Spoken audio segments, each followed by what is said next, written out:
तो स्टूडेंट्स आज हमारे पास में टॉपिक है practical problems on union and intersection. ठीक है, तो हमें प्रैक्टिकल प्रॉब्लम्स ढूंढनी है जो हमारे पास में यूनियन और इंटरसेक्शंस हैं वो डेली लाइफ में कैसे काम आ सकते हैं, तो उसके बारे में हम लोगों को समझना है। सबसे पहले इसके लिए मैंने आप लोगों को एक फॉर्मूला पहले बताया था कि अगर मेरे पास में कोई सेट ए दे रखा हो और तो एक कोई सेट जो हमारे पास में बी दे रखा हो, और अगर हम इसे प्रैक्टिकली इम्प्लाई करें, प्रैक्टिकली इम्प्लाई करने का मतलब है कि कुछ एलिमेंट्स ऐसे हैं जो सेट ए के अंदर आएंगे, कुछ एलिमेंट ऐसे हैं जो सेट बी के अंदर आएंगे। ऐसा भी हो सकता है कि सेट ए और set be totally disjoint set हो, कोई भी एलिमेंट नहीं आएंगे। तो ऐसे केसेस के अंदर हम कौन से फॉर्मूले यूज़ करेंगे ये मैं आपको बता चुका हूँ। फिर भी हम एक बार रिफ्रेश बैक करते हैं कि अगर कोई सेट डिसजॉइंट है, डिसजॉइंट सेट वो होते हैं जिनके पास में कुछ भी कॉमन नहीं होता है। So there A intersection B is equal to कितना हो जाता है, 5 रहेगा। तो हम बोलते हैं कि जब इनका यूनियन निकालूंगा, तो एक एग्जांपल से देखो, आप सपोज करो ए मैंने आपके पास में लिया 1,2,3, ठीक है, और बी मैंने लिया है 4,5,6 मैंने लिया है। अब आप देख सकते हो ए और बी के अंदर कोई भी एलिमेंट ऐसा नहीं है जो कॉमन है, तो हम लोग बोलेंगे कि ए इंटरसेक्शन बी जो है मेरे पास में कैसा आ रहा है, 5 आ रहा है। तो जब मैं इसका यूनियन लेता हूँ तो मैंने लिखा ए यूनियन बी, तो हम यूनियन की प्रॉपर्टी से जानते हैं कि सभी का नाम लिखना पड़ेगा जिसमें ए में एलिमेंट हो और या फिर किस में एलिमेंट हो, बी के अंदर हो, दोनों में से किसी में भी होना चाहिए। और वो एलिमेंट सब लेने हैं, छोड़ना कोई भी नहीं है। तो 1 2 3 तो यहाँ से आ गए, तो मैंने लिखा 1,2,3 और 4 5 6 यहाँ से आ गए, तो आया 4,5,6 आया। तो अगर हम लोग ध्यान से देखें तो ए यूनियन बी के अंदर टोटल 6 एलिमेंट्स हैं और ए के अंदर 3 है और बी के अंदर भी 3 है। तो मैं बोल सकता हूँ कि number of elements in A union B, N stands for number, ठीक है। Number of elements A union B के अंदर कितने होंगे, number of elements of A plus number of elements of B होंगे।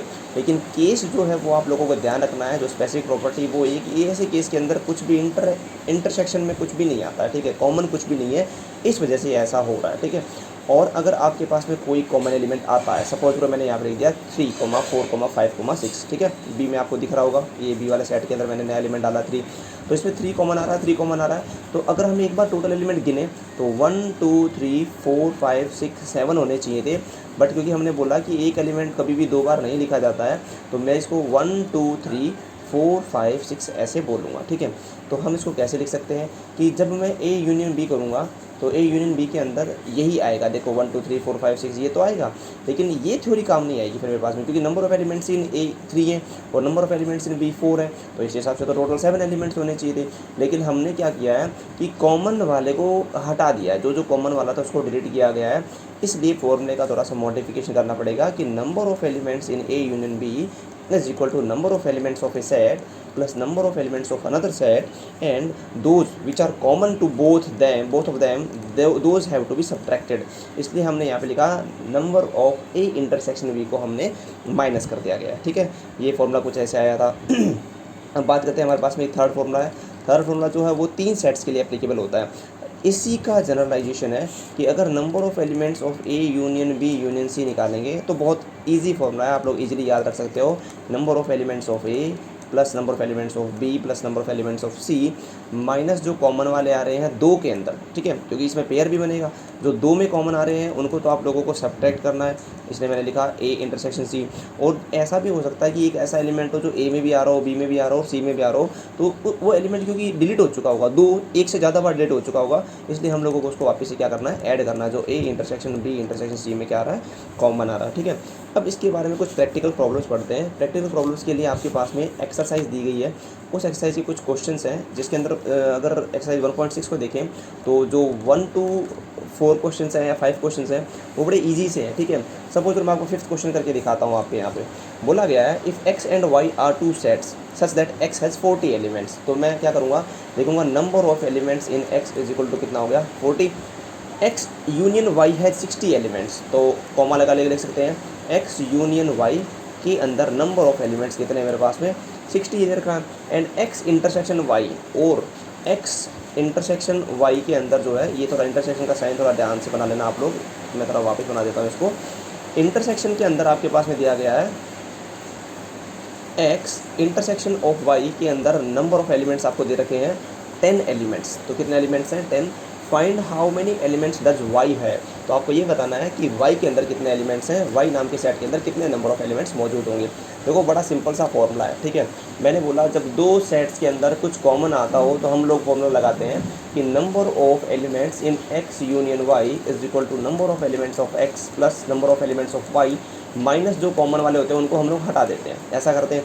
तो देखो यहाँ पे देखा आप लोगों को number of elements of x union y जो कि मेरे पास में कितना है 60, तो यहाँ पे कितना आ गया 60। Number of elements of x already कितना है 40, प्लस की जगह प्लस y के एलिमेंट्स जो हमें मालूम नहीं है, तो मैं एक बार के लिए आप इसको कुछ नाम दे सकते हो या फिर n ऑफ y भी छोड़ सकते हो, आप इसको x नाम नहीं दे सकते हो, ठीक है, क्योंकि x का रिप्रेजेंटेशन पहले से हो रखा है। सपोज मैं इसको अल्फ़ा नाम दे देता हूँ, ठीक है, तो मैंने यहाँ पे लिख दिया अल्फ़ा, माइनस की जगह क्या आ गया minus, number of common elements are 10, तो यहाँ पे कितना आ जाएगा आपके पास में 10। अब देखो 40 माइनस 10 कितना हुआ 30, और 30 जब इधर चला जाएगा तो लेफ्ट साइड में कितना बचेगा 30 इज इक्वल टू कितना हो जाएगा alpha. It means number of elements in set Y is equal to कितना आपके पास में 30 है, ठीक है।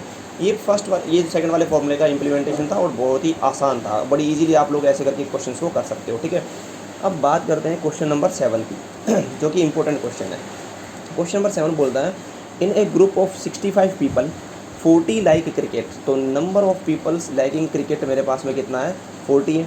10 like both cricket and tennis, number of people liking cricket and tennis is given by 10। How many like tennis only and not cricket. देखो इस line की वजह से ये क्वेश्चन इंपॉर्टेंट बन रहा है, क्योंकि ग्रुप ऑफ 65 पीपल है, तो आपके पास में आप देख सकते हो टोटल पीपल कितने हैं आपके पास में 65 हैं। अब बोलता है how many like tennis only. देखो मैं थोड़ा लैंग्वेज को लिख देता हूँ ताकि आप लोगों को समझने में आसानी हो। Tennis only and not cricket, वो लोग आपके पास में किसका यूज़ नहीं करते हैं, क्रिकेट नहीं खेलते हैं या फिर क्रिकेट उनको पसंद नहीं है। अब आपको जब ध्यान जो देना है यहाँ पे कि tennis only and not cricket, tennis only का मतलब है कि टेनिस का ही होना चाहिए, क्रिकेट का कोई नहीं होना चाहिए। तो ऊपर मेरे पास में नंबर ऑफ़ क्रिकेट्स हैं, number of cricket intersection tennis है, और ये टी टोटल है भाई, ठीक है, T stands for total. Total को आप लोग ये भी लिख सकते हो कि number of elements of cricket union tennis, ये टी स्टैंड्स फॉर टेनिस नहीं है, ध्यान रखना, ठीक है। कितना हो जाएगा आपके पास में 65। तो आप लोगों को पता करना है tennis only and not cricket, तो tennis only and not cricket को शो कैसे करेंगे हम लोग, टेनिस ओनली तो क्या आ जाएगा टी, नॉट क्रिकेट, क्रिकेट का कोई नहीं आना चाहिए उसके अंदर, ठीक है, और क्रिकेट नहीं आना चाहिए तो क्रिकेट का तो कोई नहीं आएगा। और एक चीज़ उन्होंने ये बोला कि कॉमन भी नहीं होना चाहिए, इस लाइन का सेंस ये बनता है कॉमन नहीं होना चाहिए, क्योंकि क्या है, क्योंकि ओनली वर्ड का क्या मतलब होता है कि वो सिर्फ टेनिस खेलेगा, वो कोई और गेम नहीं खेलेगा, ठीक है, और क्रिकेट तो वो खेलेगा ही नहीं, ठीक है, तो वो कॉमन वाले भी नहीं लेने, तो मुझे फाइंड करना है टी माइनस सी, ये पता करना है मुझे। तो टी माइनस सी को हमें पता करना है, ये मैं एक बार के लिए यहाँ पे छोड़ देता हूँ क्वेश्चन मार्क लगा के। इस क्वेश्चन का जो सेकंड पार्ट है वो हम पहले पता करते हैं, क्योंकि वो थोड़ा ज़्यादा ईजी है और उसका यूज़ करके हम लोग और इस फर्स्ट वाले पार्ट को आसानी से निकाल सकते हैं। बोलता है हाउ मैनी लाइक टेनिस, तो बोलता है नंबर ऑफ टेनिस प्लेयर्स कितने होंगे। तो देखो पहले सेकंड वाले को हम लोग डिराइव करते हैं, क्वेश्चन को सॉल्व करते हैं।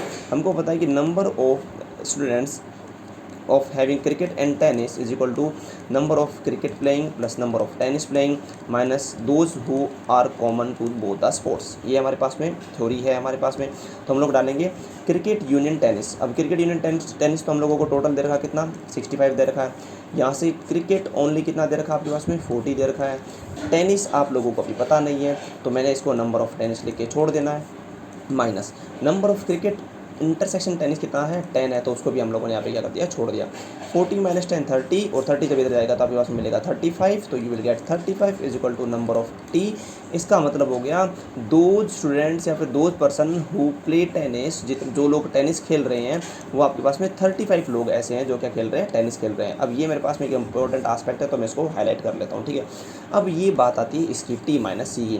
देखो टी माइनस सी को कुछ आप लोग ऐसे समझेंगे, हम लोगों को पता है कि अगर किसी सेट के अंदर, सपोज मैं इसको दो सेट से बताता हूँ, किसी सेट के अंदर से और दूसरे सेट को हम लोग घटा दें, ए माइनस बी कर दें, तो ऑब्वियसली बात है कि जो बी का एलिमेंट है वो तो आएगा नहीं, और जो कॉमन थे वो घट चुके हैं, है ना, जो कॉमन थे वो घट चुके हैं। अब अगर सपोज करो बी का नाम नहीं आएगा और जो कॉमन थे वो घट चुके थे, अगर इसमें मैं कॉमन वापस डाल दूं तो मुझे ए वाला सेट पूरा वापस से मिल जाएगा। इसको कुछ ऐसे समझो आप लोग, ए मेरे पास में सेट है जिसका नाम है 1 2 3, ठीक है, और बी सेट है जिसका एलिमेंट है 3,4, दो है मेरे पास में। तो जब मैंने ए माइनस बी किया तो मेरे को ए में से बी को घटाना है, मतलब मुझे सिर्फ ए के एलिमेंट्स लिखने हैं, सिर्फ ए के एलिमेंट्स। तो तो मैं लिखूँगा 1 2 3, लेकिन मुझे ये भी ध्यान रखना है कि कॉमन वालों को घटाना है, तो 3 को मैं घटा दूंगा तो मेरे पास में क्या बचेगा 1, 2 बचेगा। कॉमन वाले को घटाना तो मैं एक बार के लिए नाम लिख देता हूँ कि ए इंटरसेक्शन बी जो आपके पास में है वो कौन है 3 है, और बी का तो नाम लिखना ही नहीं है। अब देखो आप इस सेट को और इस सेट को ध्यान से देखो, अगर इसके पास ये इंसान मिल जाए तो ये वापस से अपना पेरेंट सेट बन जाएगा ए वाला।